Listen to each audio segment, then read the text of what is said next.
Ce n'est pas toutes les femmes qui simulent une grossesse. Et ça, c'est ce que je voudrais lui dire. Ce n'est pas toutes les femmes qui simulent une grossesse. Il faut être d'un certain caractère pour pouvoir simuler une grossesse. Et donc, facilement, en plus de qui tu es, de ta personnalité, il y a ton environnement qui va aussi venir mettre un peu plus de force dessus pour que la simulation de grossesse devienne une réalité. Si je dis n'importe quoi, je n'ai pas envie de dire un type de personnalité pour qu'on dise désormais quand je vois une fille comme ça, donc elle est capable de simuler une grossesse. Mais en fait, si vous êtes déjà de cette personnalité qui ne sait pas trop où je vais, ce que je dois faire, prend beaucoup de conseils, c'est facile pour vous de vous laisser vous-même manipuler. Donc la manipulation peut ne même pas venir d'elle-même. Mais peut-être une tante, une amie, une sœur, et quelqu'un qui a dit « Ah, il ne faut pas laisser ça la partie. Tu as déjà eu trop de ruptures.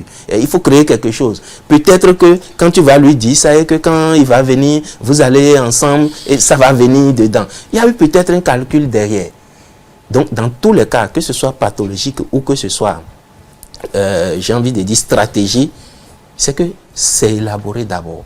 Et ce n'est pas toutes les femmes qui le font. Certaines vont dire non, c'est trop difficile, je ne vais pas rentrer dans ce jeu. Parce que ça va faire de la souffrance pour moi. Tout de suite, elles prennent de la hauteur et elles voient d'autres stratégies à élaborer. Donc, pour répondre à votre question, dans tous les cas, la simulation de grossesse, c'est de la souffrance. Pour la femme d'abord, de qui c'est parti, quelle que soit la situation, mais aussi beaucoup de souffrance pour l'homme et plus tard pour son environnement. Mais ça va aussi impacter, à partir de lui, ça va impacter toute sa vie au quotidien.